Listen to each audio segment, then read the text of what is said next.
ফিরআউন বড় বিপদে পড়ে গেল, একা একা হাঁটতেছে। হাঁটতে হাঁটতে তার এক বন্ধুর সাথে দেখা, তার নাম হামান। নাম কি? আরে দোস্ত তুমি? হামান কয়, রে দোস্ত তুই? বলে সে কথা শুনিস না রে হামান, গলা পর্যন্ত ঋণের অত্যাচারে আর কতদিন খাটের তলে রান্না করব, খাটের তলে ঘুমাবো, খাটের তলে পলায়ে থাকি। অন্ধকার রাত্রিতে পলায় আসলাম রে হামান, দেখি কোনো কাজ কাম পাই কিনা। তোর অবস্থা কি? হামান বলতেছে, দোস্ত একই অবস্থা, তোরও যে অবস্থা আমারও সেই অবস্থা, আমি আরো 6 দিন আগে পালাইছি। তাই নাকি? বলে হ, দে হাত দে। হাতে হাত দিয়ে বলছে, বলে একসাথে মরবো, চল বাঁচলে একসাথে বাঁচবো। দুইজন রওনা করলো। ফিরআউন 9 দিন না খাওয়া। কয়দিন? রোজের মালিককে। তাহলে তার উপরে এত বেজার, 9 দিন পর্যন্ত তার কপালে খাবার জোটে না। দুইজন যাচ্ছে, যাইতে যাইতে যাইতে যাইতে এক মুরব্বী তরমুজের খেতে পাকা তরমুজ তুলে আর রাখে। তো ফিরআউন আর হামান তরমুজের দিকে তাকায় আছে, তার মানে ওর চরম খিদে লেগেছে। এ বাবা, পেট ভরা থাকলে কি কেউ খাবারের দিকে তাকায়? রমজানের ইফতারিগুলো সামনে আসলে দেখেন না খিদির জ্বালায় কি করে। বলে ভাই আপনার ঘড়িটা দেখেন তো। বলে আপনার হাতে তো ঘড়ি আছে। বলে আমারটা এলোমেলো থাকতে পারে। আজান যায় না কেন? মুয়াজ্জিন মরেছে নাকি? মানে সহ্য হচ্ছে না। আজান দেওয়ার সাথে সাথে বাবা হলার ছিলেন তো, ক্ষুধার জ্বালায় তরমুজের দিকে এমন ভাবে তাকায়। তরমুজের মালিক চিন্তা করে লোকগুলো ক্ষুধার্ত নাকি, ডাক দিয়ে বলছে, বাবা আপনারা তরমুজ খাবেন নাকি? ফিরআউন আর হামান কয়, চাচা দিলে তো খাওয়াই যায়। বড় বড় 2টা তরমুজ দিল, 5 মিনিটে বসাইছে। এবার জমিনালা কয়, কি ব্যাপার, এত বড় তরমুজ এইভাবে খাওয়া যায় নাকি? কতদিন খাই? বলে বাবা তোমাদের যে চেহারা দেখতেছি, তোমরা কি কামলা দিবা? বলে চাচা বিশ্বাস করেন কামলা খুঁজতেছি। বলে তাহলে এক কাজ করো, আমার তরমুজের খেতে চাকরি করো, মাসিক বেতন লেবা না সাপ্তাহিক না ডেলি? বলে চাচাজি আপনি ডেলি হাজিরা দিলে চাকরি করব। বলে ঠিক আছে চাকরি করো, ডেলি হাজিরা দিব। আমার একটা দাবি, পাকা তরমুজ কিনবা, হাটে বিক্রি করে টাকাটা জমা দিবা, কিন্তু সাবধান, চুরি করলে কিন্তু ছাড় হবে না। ফিরআউন কয়, চাচা আপনি জানেন না আমার মতন সৎ মানুষ পৃথিবীতে একটাও নাই। চোরের মার। চোরের মার কি? বলে আব্বা তোমার। বলে জানেন না আমি কি জাতা সত্যবাদী নাকি? মিথ্যাবাদীর মধ্যে থাকতে পারি নাই, তাই তো আজকে ইমান বাঁচানোর জন্য আমি সত্যবাদী, ইমান ওই দেশ ছাড়িয়ে চলে আসছি। বলে বাবা তুমি দেশ ছাড়িয়ে চলে আসছো, তোমার দরকার? তরমুজের খাতে 2 জন চাকরি করে, ডেলি হাজিরা পাইতে পাইতে কিছু টাকা হলো। হামান ডাক দিয়ে কয়, ফিরআউন রে, আর তরমুজ খাইয়ে জীবন বাঁচে না, এখন তো কিছু টাকা হয়েছে, চল বাজারে রুটি আর মাংস খাই। ফিরআউন বলছে, তুমি যাও, তোমার আমি যাব না। বলে কেন? যে টাকার জন্য দেশের থেকে রাতের অন্ধকারে চোরের মতো পলাই আসলাম, যে টাকার জন্য খাটের নিচে ঘুমাইছি, ওই টাকা আমি খরচ করব না। তরমুজ খাই মরিয়ে গেলেও টাকা পকেটে থাকবে। আমার কয়, ভাই ঠিকই বলেছিস, আমিও পলাই আসছি, টাকা দরকার। 2 জনে এইভাবে তরমুজের খেতে কামলা দিতে থাকে রে যুবক। ভাইরা, এমন সময় চাকরি করতে করতে, কামলা দিতে দিতে মিশরের বাদশাহ একটা সরকারি চাকরির বিজ্ঞপ্তি দিল। আমাদের মিশরের একটা গোরস্থানের দারোয়ান লাগবে, বেতন ভাতা সব কিছু সরকারি। ফিরআউন দরখাস্ত করল, ফিরআউন ইন্টারভিউ দিল, পরীক্ষায় বাদশা বলতেছে এর চেহারাও ভালো, স্বাস্থ্য ভালো, জোয়ানও আছে, একে দিয়ে দিলাম। কি চাকরি? দারোয়ান গোরস্থানের, কিন্তু সরকারি না বেসরকারি? বর্তমান সরকারি যদি গোরস্থানের মাটি কাটা মানুষের হয়, তারও তার দাম আছে। সরকারি চাকরি পেয়ে গেল। ফিরআউন কয়, হামান রে ভালো করে মনে রাখিস, এই দেখ সরকারি চাকরি। লিখতে তাতে কি হয়েছে? কাঁচা খুলতে দেরি লাগে রে হামান, মানুষের কপালের পরিবর্তন হতে দেরি লাগে না। সরকারি বেতন, খাওয়া কি বলে, বেতন ফ্রি, ভাতা ফ্রি, বোনাস ফ্রি। এইবার গোরস্থানে দারোয়ানগিরি করে, লাশ আসে। আর ফিরআউন কয়, নতুন আইন করা হয়েছে সরকার, 1 টাকা না দিলে গোরস্থানের দরজা খোলা যাবে না। কি কি সত্যবাদী বুঝেছেন? লাশ প্রতি কত? লোকজন চিন্তা করে সরকারি আইন যখন, কে সরকারের কাছে আবার একটা টাকার জন্য দরখাস্ত করে, এই নেও। এইবার আমাদের দেশে কি ভাইরাস, ওই দেশে একটা ভাইরাস দিল কলেরা, বসন্ততে ঘরে ঘরে লোক মারা যায়। এক সময় আমাদের দেশেও ছিল, এখন নাই। বাংলাদেশ সরকার অত্যাধুনিক মেডিসিন, অত্যাধুনিক ডাক্তারের দেশে আছে। ওই কলেরা বসন্তেতে এখন আর মানুষ মরে না। ডেলি 20টা 50টা 100টা লাশ আসে। ফিরাউন কয়, এ দেখো ভাইরাসের বেলায় কলেরা বসন্ত হয়ে যারা মারা গেছে, সরকার বলেছে 2 টাকা কম দরজা খোলা নিষেধ। আগে ছিল কত? আর এখন? তাহলে সিটার কি বলছে দেখি, যে লাশের উপরেও চান্দা তোলে। এইভাবে চান্দা তুলতে তুলতে 2 বস্তা টাকা হয়ে গেল। 2 বস্তা টাকা। ফিরাউন বলতেছে, হামান রে, তুইও টাকার জন্য পলাই আসলি, আমিও টাকার জন্য চোরের মতো পলাই আসলাম। তুই 1 বস্তা নিয়ে ঘুমা, আমি 1 বস্তা নিয়ে ঘুমাই। সকালবেলায় উঠে ফিরাউন কয়, তাড়াতাড়ি চল, বাদশার সাথে দেখা করব। বলে কোন বাদশা? বলে মিশরের বাদশা। হামান কয়, ওরে লাফি, তুই হলো গোরস্থানের দারোয়ান, আর সরকার বাদশা কি তোর সাথে দেখা করবে? বলে আমি যে সরকারি কর্মচারী, দেখা করবে না কেন? চল যাই, তোর সিলাই যদি আমিও একটু সরকারকে দেখি। যাই দাঁড়াইছে, বাদশা বলতেছে, তুমি কি সেই গোরস্থানের দারোয়ান না? বলে হ্যাঁ। কেন আসছো? বলে জাহাপানা টাকার গাদি। কাঠে কি তার কাটা আছে নাকি? কত টাকা আছে? বলে জাহাপানা 2 বস্তা। বলে বাবা, 2 বস্তা টাকা কোথায় পাইছো তুমি? কোথায় পাইছো? বলে জাহাপানা সরকারি বেতনের 1 টাকাও খরচ করি নাই। প্রথমে লাশ প্রতি 1 টাকা নিয়েছি, আর এই যে ভাইরাসে লোক মারা গেল, লাশ প্রতি 2 টাকা করে চান্দা ধরেছি। 2 বস্তা টাকা হয়ে গেছে। বাদশা মনে মনে কয়, গোরস্থানের লাশের উপরেও যদি চিটারি করে, এর মতন চিটার পৃথিবীতে আর হবে না। তোমার কাছে টাকা আছে, তো আমার কাছে গল্প দিতে আসছো কেন? ফিরাউন বলে, জাহাপানা, এটা তো গল্প দিতে আসি নাই। তো বলছে কিসের? বলে আমি বলতে এসেছি, এই মিশরের মাটিতে 10 বছর খাজনা দিতে পারে নাই, 15 বছর জমিনের ট্যাক্স দিতে পারে নাই। এই সব গরিব কাঙ্গালের খাজনা ট্যাক্স গুলো আমি সব দিয়ে দিতে চাই, আমার টাকা দিয়ে। বাদশা কয়, চোর হলে তো ইমান পাকা দেখতেছি, ট্যাক্স দিয়ে দিবা, দেও গা, যাও। চারিদিকে ঢোল পিটাইয়া দেওয়া হলো। গোরস্থানের দারোয়ান ফিরাউন আমাদের গরিবদের খাজনা ট্যাক্স সব দিয়ে দিবে। এই ধরনের সুযোগ পাইলে গরিব যাবে কি যাবে না? ফিরাউনের বস্তা কয়টা? 2 বস্তা টাকা দিয়ে সব খাজনা দিয়ে দিল, বস্তা খালি। হামান রাগ করে বলছে, তুই থাক, আমি তোর সাথে থাকবো না। বলি কেন? বলে তোর মতন পাগল আমি দেখি নাই। বলি কেন? বলি এত কষ্টের টাকা তুই করলি কি? বলে চুপ কর। বলে না, আমি থাকবো না। বলে থাকবি না মানে একটু ধৈর্য ধরে যা, দেখবি খেলা। আমি কি খেলা? বলে টাকা দিয়ে টাকা ধরবো। হামান বলছে যে আচ্ছা, টাকা দিয়ে যে টাকা ধরবি, তো টাকাই তো নাই, বস্তা খালি। বলে বুঝবি না, চুপ কর। তা হামান 2 দিন কথা বলে না, যে এর মতো একটা ফালতু লোকের পাল্লাই পড়ে গেলাম। 2 বস্তা টাকা, তোর এত কিসের চুলকানি উঠলো যে গরিবদের খাজনা দিলি? 2 বন্ধু রাগারাগি করে, সময়তে হাসাহাসি করে। হঠাৎ করে বার্ধক্যজনিত কারণে মিশরের প্রধানমন্ত্রী মারা গেল। রাষ্ট্রপতি নির্বাচন দিয়ে দিল, বেশি দিন প্রধানমন্ত্রীর চেয়ার খালি রাখা যায় না। রাষ্ট্রপতি নির্বাচন দিয়ে দিল। এই বেয়াদব ফিরাউন প্রধানমন্ত্রীর পদে দাঁড়িয়ে গেল। হামান কয়, তুই কি করছিস?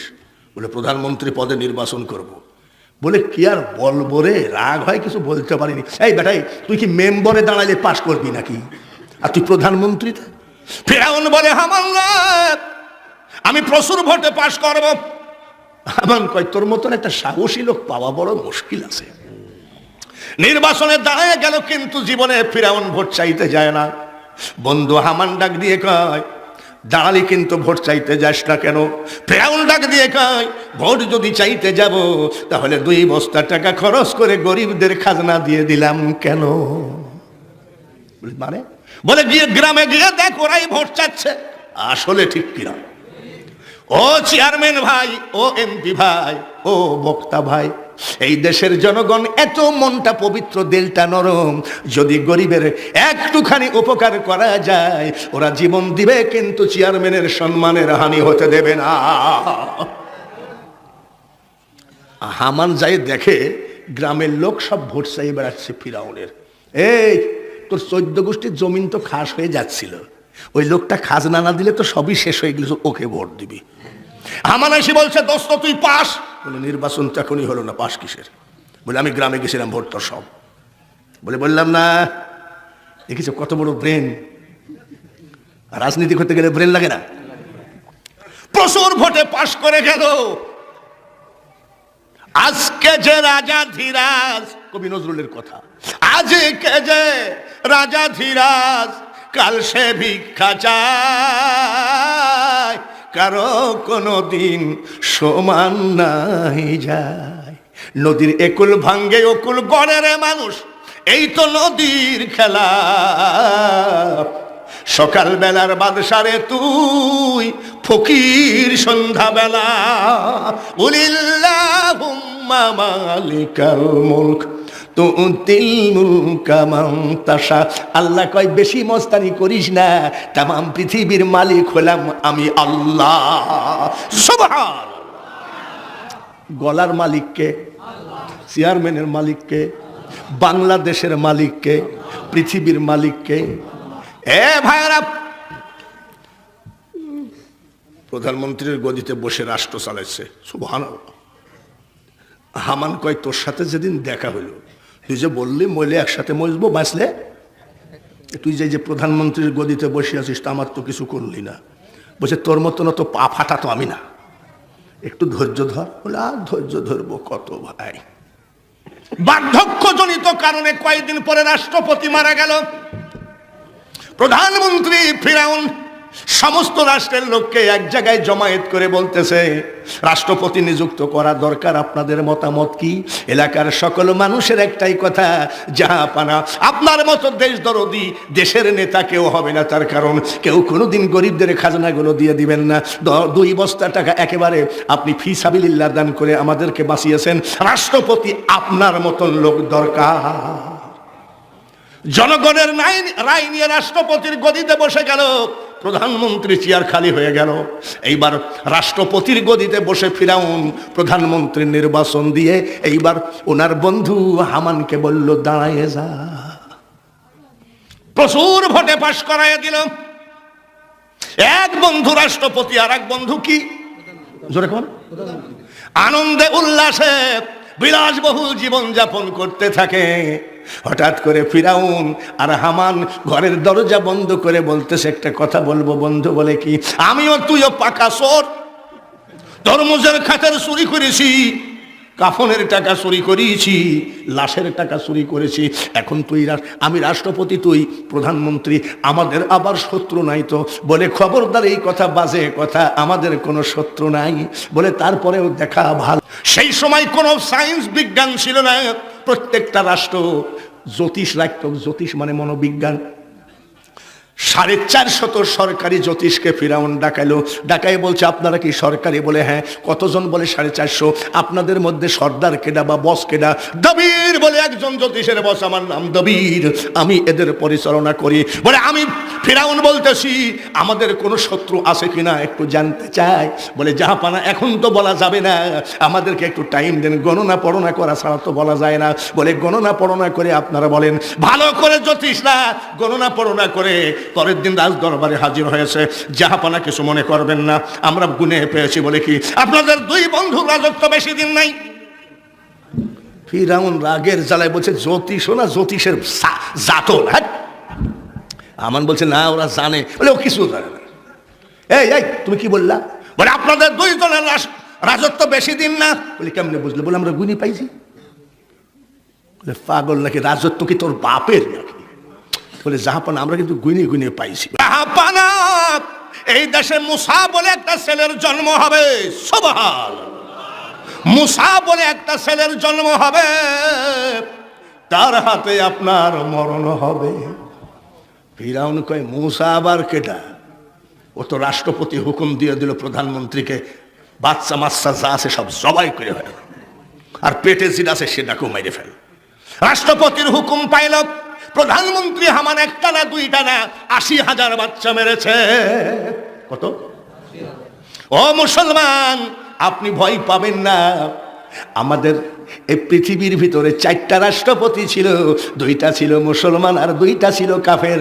কাফের 2টা ফিরাউন আর নমরুদ, আর মুসলমান যে বিশ্ব রাষ্ট্রপতি ছিল, বিশ্ব পরিচালনা করেছে, একটা হলো সুলাইমান আলাইহিস সালাম আর একটা হলো যুলকারনাইন। তার ছিল আংটি, সুলাইমান আলাইহিস সালামের ছিল আংটি।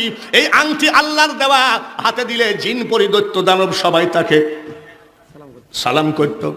আর যুলকারনাইনকে আল্লাহ একটা ঘোড়া দান করেছিলেন, একবার পা ফেললে 12,000 মাইল রাস্তা চলেছে।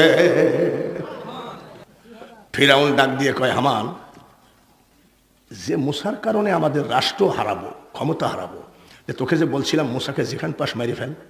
আরে দোস্ত, সে কথা তো তোকে বলাই হয় নাই, আমি লিস্ট করি মাইছি 80,000। কত? 80,000। ফিরাউন কয়, তাহলে মুসার গোষ্ঠী শেষ। এক মুসাকে মারতে যাই কত মারছে? গোষ্ঠী শেষ। আগামীকাল আবার জ্যোতিষদেরকে ডাক। আবার জ্যোতিষদেরকে ডাকা হলো। জ্যোতিষরা 80,000 বাচ্চাকে মেরে ফেলা হলো, দেখো তো মুসা মারা গেছে নাকি। জ্যোতিষরা বলছে, গণনা পড়না করে বলছে, জাহাপানা 80,000 কেন, 80 লক্ষ মারলেও মুসার কিছুই হয় নাই। মুসার বয়স এখন 3 মাসে মার কোলে। সুবহানাল্লাহ, জোরে কর, আর একবার মারহাবা কর। মারনেওয়ালা কে? বাঁচানেওয়ালা কে? ডাক্তার যদি মারতে বাঁচাইতে পারতো, এইবারের করোনা ভাইরাসে বড় বড় ডাক্তারকেও ঝাড় দিয়েছে। তাহলে মারনেওয়ালা বাঁচে নেওয়া কে? কিরে, কি মারা মারলি, আসলটাই রয়ে গেল। হাট। ফিরাউন কয়, তোকে প্রধানমন্ত্রীর দায়িত্ব দিয়েছি, কিন্তু তোর মাথার ভিতরে কিছু নাই। বলে কেন? বলে আমি যেটা বলছি সেইটা কর। বলে কেন? ডিক্লার দেওয়া যাবে না, আশঙ্কা গ্রামের ভিতরে ঢুকে পড়বি। তো ফিরাউন বলছে, ডিক্লার দিলে তো আগেই পলাবে, তুই ডিক্লার দিস কেন? হঠাৎ করে গ্রামে যাবি। হামান বলছে, দোস্ত তোর বুদ্ধি আছে। তো ফিরাউন কয়, বুদ্ধি না থাকলে কি আর তরমুজের খেতে কামলা দিতে দিতে রাষ্ট্রপতি বুঝিস না। 10 জন ফোর্স নিয়ে মুসা নবীর বাড়ির দিকে নীল দরিয়ায় রওনা দিল। মুসা নবীর একটা মাত্র বোন, 11 বছর, নাম হলো মারিয়াম। নীল দরিয়ার কিনারে ছাগল চড়াচ্ছিলেন। হঠাৎ করে দৌড়ায় গিয়ে বাড়ি গিয়ে কয়, মাগো আমার ভাইকে বাঁচাও, মাগো আমার ভাই আমার জানে যান, আমার ভাই আমার আত্মা। বলে কি বলছিস? এই মাত্র প্রধানমন্ত্রী হামান 10 জন পুলিশ নিয়ে আসতেছে, আমার ভাইকে মেরে ফেলবে। এইবার মুসা আলাইহিস সালামের মা বুকে করে একবার ওই ঘরে, একবার এই ঘরে, টেনশনে আর অথর্প হয়ে গেছে। আমার আল্লাহ বলে, এই মুসার মা, পুলিশ বাড়ি ঘিরাও করে ফেলেছে, আর তোমার মুসাকে নিয়ে পাগলামি করো না, বাঁচাইতে পারবা না। যদি বাঁচাইতে হয়, তোমার যে জ্বলন্ত চুলা দাও দাও করে আগুন জ্বলতেছে, তোমার 3 মাসের ছেলে মুসাকে চুলার মধ্যে ঢুকাইয়ে দাও, আমি আল্লাহ হেফাজত করব। এইবার সঙ্গে সঙ্গে আল্লাহর হুকুম মোতাবেক জ্বলন্ত চুলার মধ্যে দিয়ে ঢাকনা দিয়ে চুলার মুখটা ঢেকে দিল। হামান ঢুকে পড়লো, এই বাড়িতে বাচ্চা আছে নাকি? বলে হ্যাঁ আছে। কই? বলে এই যে 11 বছর বয়সের মরিয়ম। বলে আমরা তো মেয়ে খুঁজতেছি না, ছেলে বাচ্চা আছে নাকি? বলে না। সরকারের কাছে রিপোর্ট চলে গেল, এই বাড়িতে কোনো বাচ্চা নাই। পুলিশ চলে গেল, প্রধানমন্ত্রী চলে গেল। এইবার যার যার মা আর বাবা চিন্তা করেন গো। মা ধাম করে মাথা ঘুরে পড়ে বলছে, বিটিরে তাড়াতাড়ি যা, একটা চামচ দিয়ে তোর ভাইয়ের পুরা কয়লাটা নিয়ে একটু আমি মা বুকের সাথে ধরে আগুন নিভা। বিদেশে বিপাকে যার বেটা মারা যায়, পাড়া পড়শি না জানিতে আগে জানে তার বাপ আর মা। জামা বলে আমি পারবো না, একটু কয়লা নিয়ে আয়, আমি পারবো না। মা একটা চামচ নিয়ে গেলেন, চামচ নিয়ে গিয়ে কেবল ঢাকনিটা উঠাইছে, পুরা ছেলের কয়লাগুলো এক জায়গায় কবর দিয়ে রাখবে। ছেলের বয়স কত? জোরে কম। যেই ঢাকনিটা উঠাইছে, 3 মাসের বাচ্চা জ্বলন্ত আগুনের মধ্যে বসে মিস মিস করে মিট মিট করে হাসে আর কয় মা গো চোখের পানি মুছে ফেলো গো মা, আমি তোমার ছেলে মুসার একটা লোম পর্যন্ত আগুনে জ্বলে না। ভাইয়ার আমার, মা উঠায় নিয়ে আসলো। এইবার মা মেয়েটাকে বলছে, মা তোর ভাই আমার ছেলে মুসা কিন্তু খুব মহাপবিত্র মানুষ, ফির আগুনে যখন পড়ে না একে কেউ মারতে পারবে না, এখন কৌশল কায়দা করে চলতে হবে। বলে কি কায়দা? মুসা আমাদের ছেলে, আমাদের মাঝখানে ঘুমাবে, এক পাশে তুই আর এক পাশে আমি। আমি যখন ঘুমাবো তখন তুই জেগে জেগে পাহারা দিবি, আর তুই যখন ঘুমাবি আমি তখন জেগে জেগে পাহারা দিব। এইভাবে লালন পালন করতে হবে। মুসা নবী 3 মাসের বাচ্চাকে মাঝখানে ঘুমায়ে রেখেছে। মা ঘুমাই মেয়ে পাহারা দেয়, মুসা নবীর মা ঘুমাইয়ে গেছে। আল্লাহ তাআলা বলেন, মুসার মা এইভাবে লালন পালন করা সম্ভব নয়, চারিদিকে শত্রুর ঘন ঘটা। এক কাজ করো, বলে কি, কাঠ মিস্ত্রি ডাকো, একটা সিন্দুক বানাও, ওই সিন্দুকের মধ্যে ঢুকায়ে নীল দরিয়ায় ফেলায় দাও। আমি আল্লাহ তাআলা আগুনে যখন পুড়ায় নাই নীল দরিয়ায় তোমার ছেলে ডুবে মরবে না। স্বপ্ন দেখে একেবারে ভোরবেলায় বিছানায় চিন্তা করতেছে, এখন কাঠ মিস্ত্রি কোথায় পায়? আমি একটা মেয়ে মানুষ, এদেশে কাঠ মিস্ত্রি কিডা আছে? ভাবতেছে, বিছানায় বসে বসে ভাবছে, কি এই স্বপ্ন দেখলাম, কি ব্যাপার। এমন সময় বাড়ির দরজায় এক ফেরিওয়ালা এসে কয়, মা কিছু বানাবেন নাকি? মা কিছু বানাবেন? এত ভোরবেলায় আমাদের দেশে ফেরিওয়ালা, এখানে তো কোনো ফেরিওয়ালা আসে না। কিডা? দরজা খুলে দেখে লম্বা সড়া এক বাবাজি দাঁড়ায় আছে ব্যাগ ঘাড়ে। বলি কি ব্যাপার? বলে, মা আমি কাঠ মিস্ত্রি, কিছু বানাবেন নাকি? কাঠ মিস্ত্রি? আপনি কি কি বানাইতে পারেন? মা কেউ যদি কোনো বাচ্চা নিয়ে বিপদে পড়ে, কোন সন্ত্রাসীর ভয়ে যদি বাচ্চাকে নীল দরিয়ায় ভাসায় দেয়, ওই ধরনের সিন্ধুকও আমি বানাইতে পারি। মুসা নবীর মা কয়, স্বপ্নে যা দেখলাম এই বাবাজিও তাই বলছে। কই আব্বা শোনো। বলে কি? শোনো। বলে কি? আমার ওই কেস, আমি ছেলে নিয়ে খুব বিপদে, ফিরাউন 80,000 বাচ্চা মেরে ফেলেছে, বুঝো না, আমারটা খুঁজতেছে, তুমি একটা সিন্দুক বানিয়ে দাও। আব্বা তুই কাঠ আর লোহা কত দাম? মানে কিছুই লাগবে না, সব আমার ব্যাগে আছে। সুবহানাল্লাহ বলে। তার মানে বলে লোহা কাঠ কিছু কিনা লাগবে না, সব আমার ব্যাগে আছে, আমার শুধু একটু পানি লাগবে। পানি কি করবে কোন তো? ওটাকে কি করে? বাটাল ধার দেবে। বলে ঠিক কিনা? আপনাদের দেশে বাটাল বলে তো? বাটাল ধার দেবে। মুসা আলাইহিস সালামের মা পানি আনতে গেছে, কাঠ মিস্ত্রি সিন্দুক বানায় নিয়ে বসে আছে। ওয়া মাকারুল্লাহ খায়রুল মাকিরিনে, তুই ও মাওলা তুই রে তুই, সব তার খেলা। আসার পরে দেখে সিন্দুক কি হয়ে গেছে।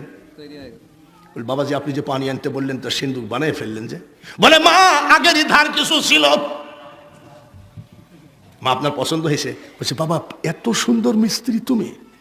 বলছে, হ্যাঁ। আচ্ছা তোমার লোহা আর এই পেরেকের দাম কত বলো? এই লোহার কাঠের দাম। ব্যাগ গুছাচ্ছে কাঠ মিস্ত্রি, কয় মা গো একটা টাকাও লাগবে না গো মা, কঠিন ঘোর বিপদে আমি যাকে সহযোগিতা করি তার কাছ থেকে আমি কোনো টাকা পয়সা নেই না। মুসা নবীর মা বলতেছে, না টাকার অসুবিধা নাই, তুমি বলো আমি এখনই টাকা দিচ্ছি। বলছে, না আমার টাকা লাগবে না, টুপলা বানছে, তোমার মজুরিটা নিয়ে যাও। বলে, না মজুরি লাগবে না। টুপলা বেঁধে চলে গেল। মুসা নবীর মা ডাক দিয়ে কয়, কাঠ মিস্ত্রি রে, ওরে কাঠ মিস্ত্রি, কমপক্ষে মজুরিটা নিয়ে যারে বেটা। কাঠ মিস্ত্রি ডাক দিয়ে কয়, মা গো আমি দুনিয়ার কোনো কাঠ মিস্ত্রি নয়, আমি হলাম জিবরাইল ফেরেশতা। নারায়ে তাকবীর। সিন্ধুকের মধ্যে ঢুকাইয়ে দিয়ে নীল দরিয়ায় ফেলাইয়ে দেয়। এইবার ওই হারামজাদা ফিরাউনের যে স্ত্রী, তিনি হলো জান্নাতি মানুষ, তার নাম হলো আসিয়া খাতুন। কি খাতুন? ওই বেঈমানের ঘরে আসিয়া শুয়ে আছেন। আল্লাহ তাআলা স্বপ্নের মধ্যে বলে, আসিয়া, সুবহানাল্লাহ বলে, আসিয়া আমি আল্লাহ তাআলা বলছি তোমার স্বামী ফিরাউন যে নীল দরিয়ার কিনারে বালাখানা বানিয়েছে, বেশ কিছুদিন ধরে তুমি যাও না। কালকে তোমার স্বামী ফিরাউনকে সঙ্গে করে নীল দরিয়ার কিনারে যাবা। দক্ষিণ দিক থেকে একটা সিন্ধুক ভাসতে ভাসতে আসবে, ওই সিন্ধুকের মধ্যে আমার বন্ধু মুসা নবী থাকবে। তুমি তাকে নিয়ে আসবা, আদর করবা, যত্ন করবা, আর ওই কাফেরের ঘরে হেফাজত করার একমাত্র মালিক আমি আল্লাহ। স্বপ্ন দেখেছে আল্লাহকে। ফিরাউনকে ডাক দিয়ে কয়, স্বামী গো, তুমি যে বালাখানা বানাইছো নীল দরিয়ার কিনারে, বহুদিন যাও না, তুমি শুধু বাদশাহী নিয়ে ব্যস্ত থাকো, আমার কি শখ আহ্লাদ নাই নাকি? ফিরাউন ডাক দিয়ে কয়, আসিয়া চলো যাই, চলো যাই। স্বামী স্ত্রী দুজন চলে গেছে, নীল দরিয়ার কিনারে বালাখানায় বসে আনন্দ করতেছে। যতই কথা বলুক না কেন, মা আসিয়ার খেয়াল কোন দিক, কোন দিক? ফিরাউন বলে, আসিয়া তুমি কি টেনশনে আছো নাকি? বলে না। বারবার তুমি দক্ষিণ দিকে তাকাও কেন? আসিয়া কয়, তোমার সাথে বিয়ে হয়েছে, তাই বলে কি আমার স্বাধীনতা কিছু নাই নাকি? দক্ষিণে তাকাই আর উত্তরে তাকাই, তোমার কি? ফিরাউনের ও বিশাল বেয়াদব, বদমাইশ, ভণ্ড, কিন্তু আবার একটা গুণ ছিল। গুণটা হলো, আসিয়া যদি একটা ধমক দিত তো বলতো। আমাদের দেশেও এমন স্বামী আছে, থানার ওসিকে যা ভয় পায় তার থেকে বেশি ভয় পায় বউকে। এখানে নাই, এরা তো সব এরকম দিয়ে একটা স্বামী আছে না? তো ফিরাউনের গুণ ছিল একটাই, আসিয়া যদি চুপ করো, আর না এমনি জিজ্ঞাসা করলাম, ওইদিকে বারবার তাকাচ্ছ তো? আমি তাকালে তো তোমার কি? আসিয়ার বুকে সাহস কেন? জোরে বলেন। দক্ষিণ দিক থেকে সিন্ধুক ভাসতে ভাসতে আসতেছে। আসিয়া ডাক দিয়ে কয়, স্বামী গো, এটা সিন্ধুক। ফিরাউন কয়, মনে হয় ওর ভিতরে টাকার বান্ডিল আছে। চোর কোথাকার। সিন্ধুক এসে দাঁড়ায় গেল। আসিয়া কয়, সিন্ধুকটা উঠাও। সিন্ধুকের মধ্যে তো আর এক শিয়ানা আছে, সেটা হলো হযরতে মূসা আলাইহি ওয়াসাল্লাম। বয়স কত? ফিরাউন ধরতে যায় আর সিন্ধুক চলে যায়। আসিয়া কয়, আল্লাহ আমাকে রাত্রে সবকিছু বুঝাই দিয়েছে স্বপ্নের মধ্যে, এই পবিত্র বাচ্চা কোনোদিন তোর হাতে যাইতে পারে না। একটা বাচ্চা সিন্ধুক তো ধরতে পারলি না, বলছে সরো। আসিয়া নামার সাথে সাথে সিন্ধুক এসে আসিয়ার হাতে লেগে গেল। স্বামী স্ত্রী দুইজন ধরে উঠাইলো। এইবার কয় ফিরাউনকে, বলছে, স্বামী গো, তালাটা খুলো। এত কায়দা করলো, তালা খুলতে পারে না। এই হলো মস্তানি। সব থেকে বড় মস্তান হলো আমার মাওলা, সব থেকে বড় ক্ষমতাবান তিনি হলেন আমার মাওলা। এত ধাক্কা ধাক্কি করে তালা খুলে না। তালা খুলতে পারে না আমার রাষ্ট্রপ্রধান। তালায় হাত দিল, বিসমিল্লাহির রহমানির রহিম, সঙ্গে সঙ্গে তালা ওপেন হয়ে গেল। সুবহানাল্লাহ বলেন। সিন্ধুক উঠায় দেখে 3 মাসের সুন্দর একটা বাচ্চা, হাত পা আছাড় কাছাড় করে আর মিষ্টি মিষ্টি হাসে। মা আসিয়া কয়, এত সুন্দর বাচ্চা, তোমার ভয়ে যে কোন দুঃখিনী মা ফেলাইয়া দিয়েছে। এতদিন বিয়ে করলা, একটা বাচ্চা দিতে পারলা না, এই বাচ্চাটাকে আমি লালন পালন করব। বলে, দরকার নাই, এটা মুসা হতে পারে। চোরের মন বলে, দরকার নাই, কি করবা? ও ফেলাই দাও। বলে, ফেলাইয়ে দিয়ে দেখো তো। বুঝে বউকে ভয় পায়, চারিদিকে ডিক্লার দিবা। এতদিন বিয়ে করলে একটা সন্তান হলো না। অনেকে বাজা বলে টিটকারি মারে, আমার মুখ দেখলে নাকি অনেকের বোন কুযাত্রা হয়, এত কিছু বলে। এইবার তুমি চারিদিকে ডিক্লার দিয়ে দাও, তোমার স্ত্রী আসিয়া সন্তান প্রসব করেছে। ঠিক আছে, চারিদিকে বলে দিয়েছে, তোমরা সব দেখতে আইসো, বহুদিন পর আমার স্ত্রী আসিয়া সন্তান প্রসব করেছে। সব দেখতে আসতেছে। রাজার ছেলে, রাজদরবার থেকে সোনা দানা রূপা, এইভাবে রাজদরবার থেকে যারা যারা দেখতে আসে, আসিয়া দান করে। ফিরাউন বলে, আসিয়া আসলে তুমি এতদিন নিঃসন্তান ছিলা, সন্তানটা পেয়ে খুশি হয়েছো, কিন্তু এইভাবেই যদি তুমি মানুষকে দান করো তাহলে তহবিল তো শূন্য হয়ে যাবে, রাজ্য অচল হয়ে যাবে, বলে বেশি পটপট করো না, আমি রাজ্য ভান্ডার থেকে আমি খুশি হয়ে দিব। ফিরাউন কয় ঠিক আছে দাও, ওর জলে ঠিকই, কিন্তু কয় দাও। আসিয়া চিন্তা করে ফেরাউন স্বপ্নের ভিতরে আমার মওলার সাথে কন্ট্রাক্ট হয়ে গেছে, তোর মতো কাফেরকে আমি আসিয়া ভয় পাই না, কিভাবে তোর রাজ্যকে ধ্বংস করতে হয় দেখ।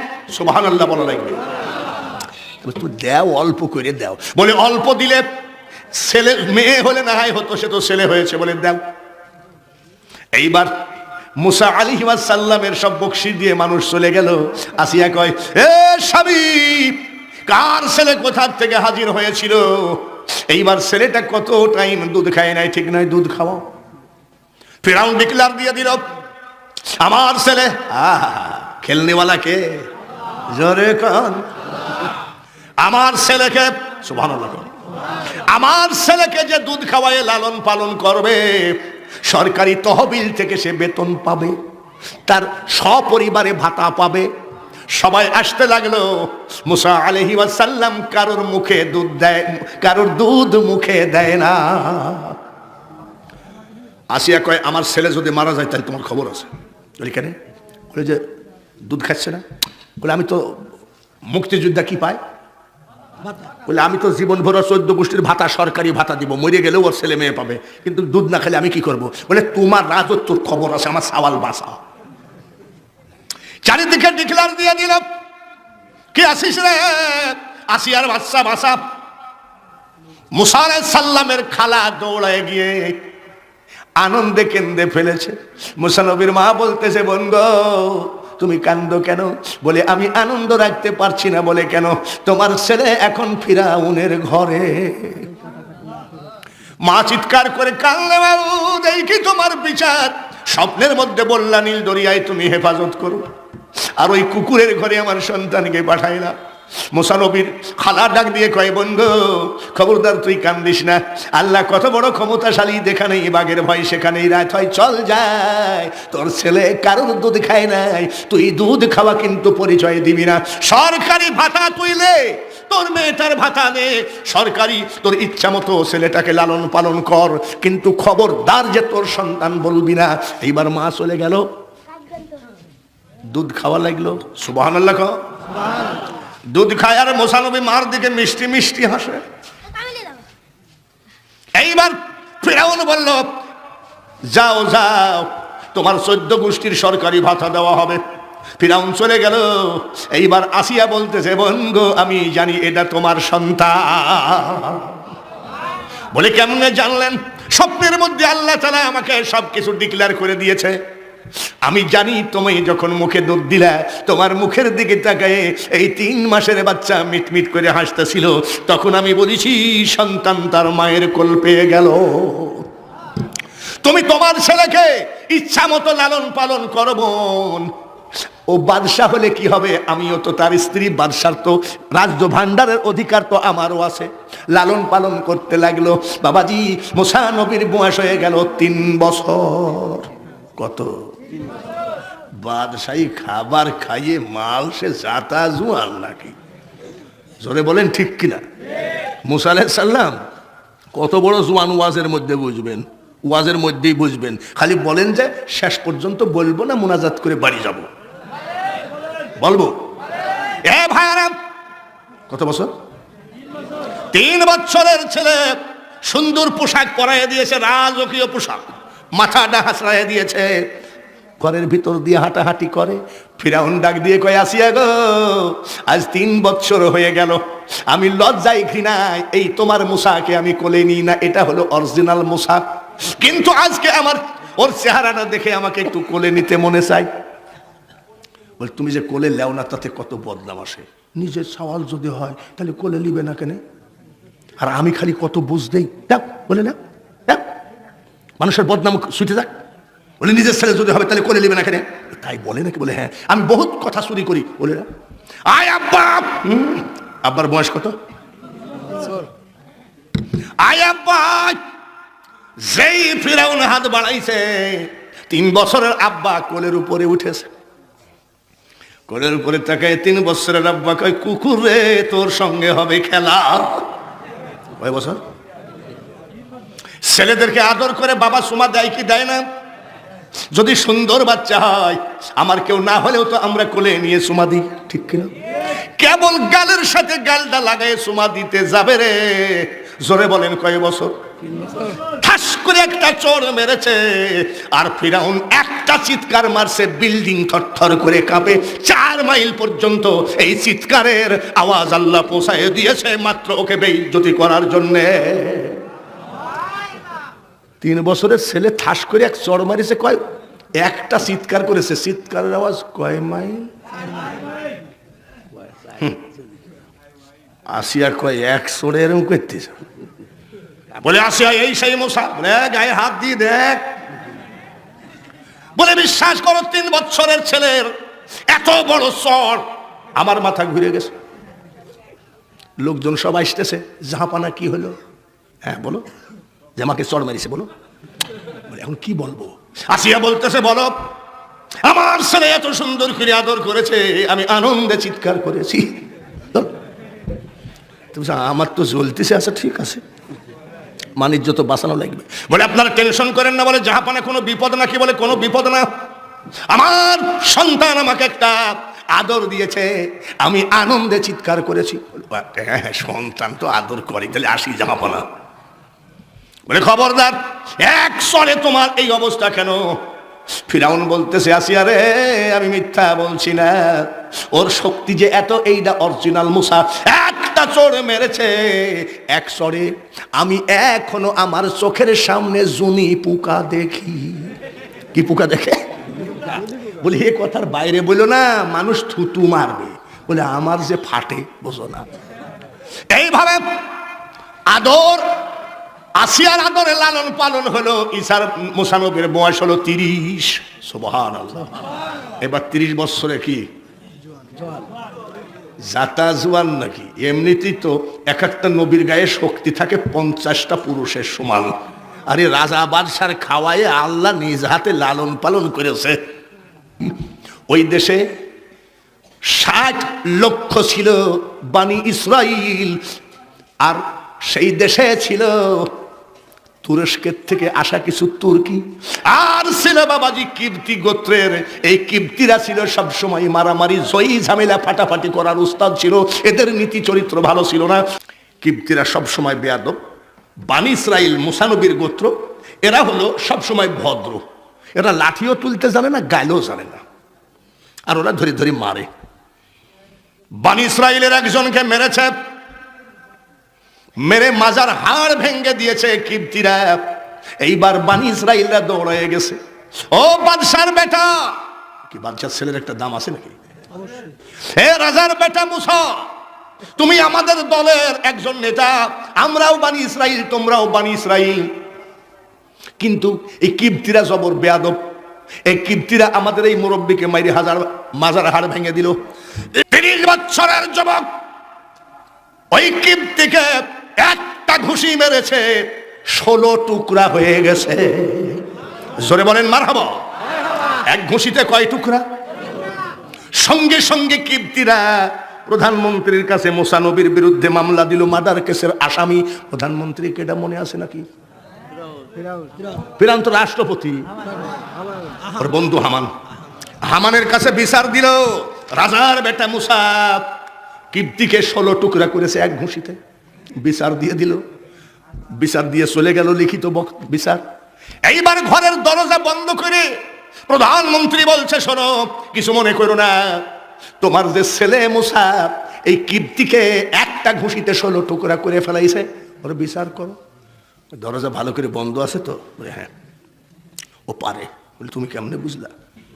বলে 3 বছর বয়সে একটা চড় মারিছিল রে হামান, আমি লজ্জায় ডাক্তার দেখাই নাই, এখনো আমার মাথা ধরা সারে নাই। কত বছর? 3 বছর, তাহলে 27 বছর মাথা ধরাই সারে নাই।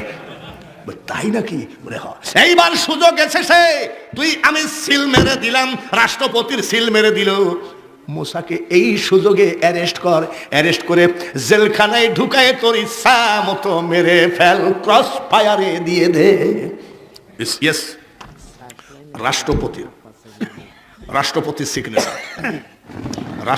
সিগনেচার, প্রধানমন্ত্রীর সিগনেচার, কালকে সকালে অ্যারেস্ট করে তাকে জেলখানায় ঢুকায় ইচ্ছা মতো মারবে। কেবল প্রধানমন্ত্রী হামান বালিশের তলে থুয়ে কাল সকালে ধর্ম করতে করতে ঘুমায় গেছে। মুসা আলাইহিস সালাম ঘুমায় আছে। আল্লাহ তাআলা বলেন, মুসা তোমার নামে ওয়ারেন্ট জারি হয়ে গেছে। ওয়ারেন্ট মানে কি? গ্রেপ্তারি পরোয়ানা। ওয়ারেন্ট ইংলিশ, বাংলা হবে গ্রেপ্তারি পরোয়ানা জারি হয়ে গেছে।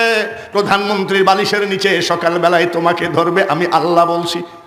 সকাল হওয়ার সাথে সাথে নীলদরিয়া পাড়ি দিয়ে ওই পারে চলে যাবা, আশ্রয় নিবা হযরতে আমার একজন নবী আছে শুআইব আলাইহিস সালামের বাড়িতে আশ্রয় নিও। মোবাইলের জামানা নয়। এইবার আস্তে আস্তে মুসা নবী নদী পাড়ি দিয়ে রওনা হলে পারে বাবাজি দুইটা যুবতী, আর উনি কিন্তু যুবক আর দুইটা যুবতী একটা পাকা কুয়া মানে ইন্দারার পার্শ্বে দাঁড়ায় আছে। ডাক দিয়ে বলছে, আসসালামু আলাইকুম বন্ধু, আপনারা দাঁড়ায় আছেন কেন? এইবার দুইজন যুবতী বলছে, ভাইজান এই কুয়ার পানি নিয়ে যাই আমরা খাওয়া দাওয়া করি, আর এই যে ছাগলগুলোকে এই কুয়ার পানি আমরা খাওয়াই। বলে খাওয়ান? বলে না, কামলা ছুটি হবে, কামলা ছুটি হওয়ার পরে কামলারা আসবে। এইটা 10 জন লাগে, কি বলে 10 জন পুরুষ লাগে শুধু পাথরখানা সরাইতে। এটা কোনো 1-2 জন পুরুষের দ্বারাই সম্ভব না, 10 জন শক্তিশালী পুরুষ লাগে। এই পাথর ন সরালে পানি উঠানো যাবে না। কামলা ছুটি হয় নাই, আমরা দাঁড়িয়ে আসি। বলছে তাই নাকি? ছাগলগুলোর পিপাসা লাগছে, বাড়িতেও আপনাদের পানি দরকার, কখন কামলা ছুটি হবে দরকার নাই, দেখি কিছু করা যায় নাকি। 10 জন পুরুষ যে পাথরখানা সরায়, মুসা নবী বাম হাত দিয়ে সরাইয়ে দিয়ে পানি উঠাইয়ে দেয়। 10 জনের পাথর আর উনি সরাই দিয়ে পানি উঠায় দেয়। মহিলারা হাসতেছে। মহিলারা কি করতেছে? হাসতেছে। হাসেন কেন? আপনার গায়ে এত শক্তি, বলে আল্লাহ দিয়েছে। পানি উঠাইয়া দিলেন, ছাগলকে খাওয়াইয়া দিলেন। মুসা নবী বয়স কত? 30 বছরের যুবক। পানি কলস ভর্তি করে দিয়ে দিলেন। এইবার বলছে আপা বোন গো, আপনাদের এত উপকার করলাম, একটু পরিচয় দিবেন না? আপনারা কারা? মহিলা যুবতী ডাক দিয়ে কয়, আমরা দুজন হযরতে শুআইব আলাইহিস সালামের মেয়ে। আমি বড় মেয়ে, আমার নাম গফুরা, আর ওটা আমার ছোট বোন, ওনার নাম হলো সফুরা। মেয়ে দুটো খুশি হয়ে পানি নিয়ে চলে গেলেন। মারহাবা কর। এইবার হযরতে শুআইব আলাইহিস সালাম ডাক দিয়ে কয়, মাগো কামলা তো ছুটি হয় না রে বিটি, এই পানি কোথায়? এর মাঝে আর একটা কাহিনী ভুলে গেছি। মুসা নবীকে আল্লাহ বলেছেন নীল দরিয়া পাড়ি দিয়ে চলে যাও, শুআইব আলাইহিস সালামের বাড়িতে আশ্রয় নিও।